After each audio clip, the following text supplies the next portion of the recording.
नमस्कार दोस्तों, मैं ज्योतिष आचार्य वासुदेव मिश्रा आपका अपने चैनल एस्ट्रो मास्टर वासु में हार्दिक अभिनंदन करता हूं। दोस्तों, आज का यह ज्योतिष का कार्यक्रम आप सभी मकर राशि वालों के लिए सेनापति मंगल के वक्री गोचर प्रभाव को लेकर बड़ा ही खास कार्यक्रम साबित होगा।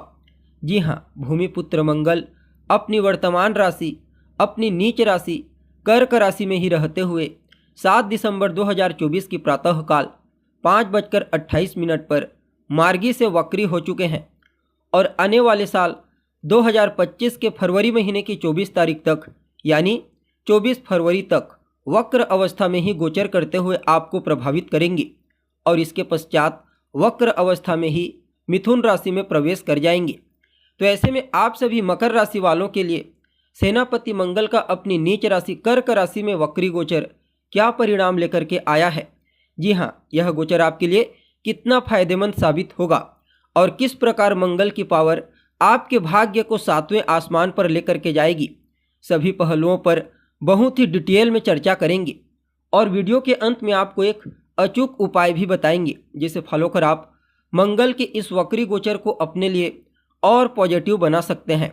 इसलिए वीडियो को लास्ट तक देखिए और अगर आप अपनी जन्म कुंडली पर हमसे परामर्श लेना चाहते हैं तो आपको हमारा कॉन्टैक्ट नंबर स्क्रीन पर और डिस्क्रिप्शन बॉक्स में मिल जाएगा, जहां से आप व्हाट्सएप के थ्रू अपॉइंटमेंट लेकर अपनी जन्म पत्रिका का पॉइंट टू पॉइंट अध्ययन करवा सकते हैं। जी हां, अब देखिए, आप सभी मकर राशि वालों के लिए सेनापति मंगल अभी गोचर कुंडली में आपकी राशि से 7वें भाव से गोचर कर रहे हैं और वहीं पर मार्गी से वक्री हुए हैं, अर्थात आपके छठे भाव की तरफ उनकी जाने की टेंडेंसी है। मंगल आपके लिए आपके चौथे घर और आपके 11वें घर के स्वामी बन करके सप्तम स्थान से वक्री हुए हैं। वैसे तो सप्तम स्थान में मंगल जैसे ग्रहों का गोचर करना अच्छा नहीं होता, लेकिन अभी वक्र हो करके आपके छठे भाव की तरफ उनकी आने की टेंडेंसी है। एक और दूसरा, देवगुरु बृहस्पति के साथ तीसरे 11वें का यानी कि लाभ का कॉम्बिनेशन बनाए हुए हैं, राहु के साथ नवम पंचम का योग। इसलिए मंगल के इस वक्री गोचर को आप सभी मकर राशि वालों के लिए बड़ा ही श्रेष्ठ कहा जा सकता है। 7वें भाव में भले ही मंगल वक्री हुए हैं, सबसे पहले तो व्यापारियों के लिए समय विशेष रहने वाला है। खास करके वह व्यापारी जो पार्टनरशिप में व्यापार करते हैं, उन लोगों को इस समय सेनापति मंगल और देवगुरु बृहस्पति अपने व्यापार को आगे बढ़ाने के लिए, विस्तारिता प्रदान करने के लिए कई मौके प्रदान करेंगे। अगर कोई नया बिजनेस व्यापार भी शुरू करने के बारे में आपका विचार है, कोई नया काम धंधा, तो भी आप उसकी शुरुआत मंगल के इस वक्री गोचर काल के दरमियान कर सकते हैं। मंगल एक अग्नि तत्व के ग्रह हैं, इसलिए 7वां स्थान आपके दाम्पत्य का होता है। फलतः जीवन साथी के साथ, लाइफ पार्टनर के साथ थोड़ी बहुत वैचारिक मतभेद, बहसबाजी हो सकती है। इसलिए आपको अपनी वाणी पर, अपने अहंकार पर विशेष रूप से नियंत्रण रखना है। आप जितना ज़्यादा अपनी वाणी, अपने व्यवहार पर नियंत्रण रखेंगे, उतना ही ज़्यादा आपके रिश्तों में मधुरता बरकरार रहेगी, क्योंकि मंगल की 7वीं दृष्टि आपके फर्स्ट हाउस यानी कि आपकी पर्सनैलिटी को प्रभावित कर रही है, जिसके चलते आपके अंदर एक अलग प्रकार की ऊर्जा का संचार करेंगे। वैसे तो यह ऊर्जा आपको कार्य क्षेत्र में विशेष रूप से एक नई उमंग, नई उत्साह के साथ आगे बढ़ाने का कार्य करेगा, लेकिन आपके रिश्तों में यह ऊर्जा तनाव का कारण भी बन सकता है। तो इस बात का आपको विशेष रूप से ख्याल रखना है। बाकी सामाजिक क्षेत्र में आपका वर्चस्व बढ़ेगा, आपका रुतबा बढ़ेगा। कोई ऐसा कार्य जिसमें एनर्जी की ज़रूरत होती है, ऊर्जा की, पराक्रम, पुरुषार्थ, साहस, ऐसे कार्य में हर जगह केवल और केवल आपको ही सफलता की प्राप्ति होने वाली है। खास करके जो लोग डिफेंस सेक्टर से जुड़े हुए हैं, सेना, पुलिस, मिलिट्री फोर्स इत्यादि के क्षेत्र से, उनके लिए मंगल के इस गोचर को, वक्री गोचर को आगे बढ़ने के लिए अनुकूल कहा जा सकता है।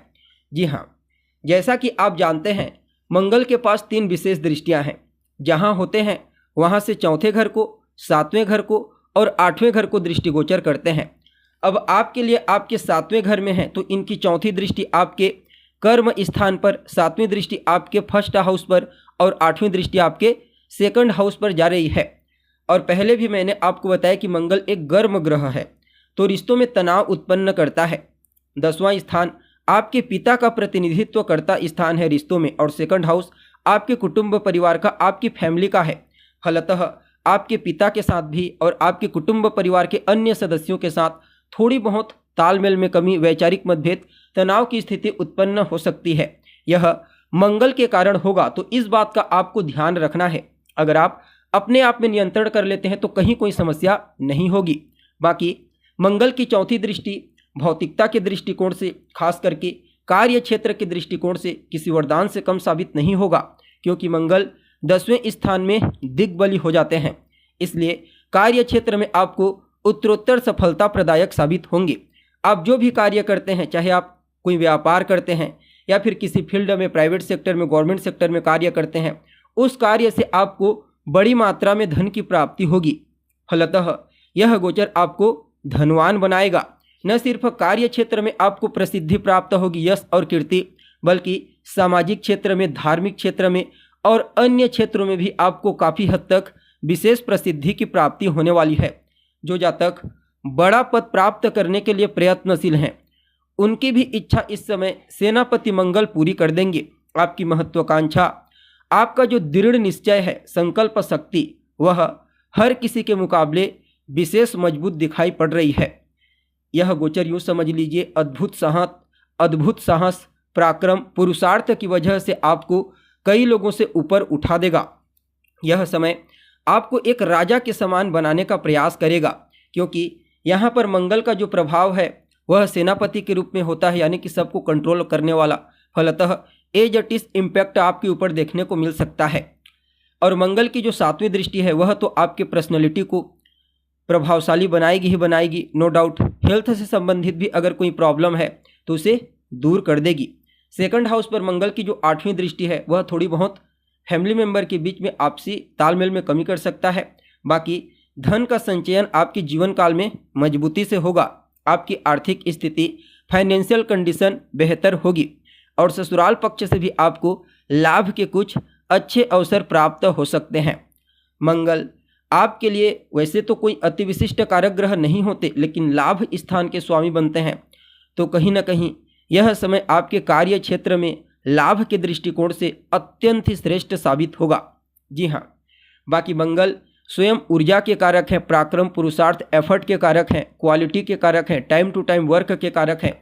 तो इस समय कार्य क्षेत्र में मंगल की जो पर्सनैलिटी है वह आपकी पर्सनैलिटी में दृष्टिगोचर होगी, जो उनके अंदर गुण है।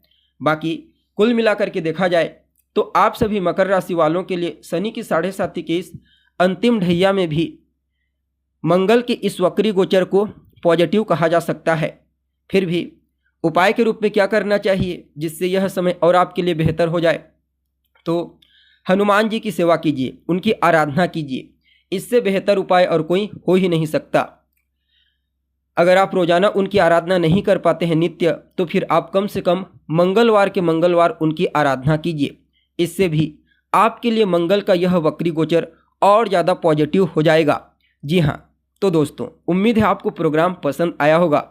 अभी के लिए बस इतना ही, फिर मिलेंगे एक नए कार्यक्रम में। तब तक के लिए नमस्कार।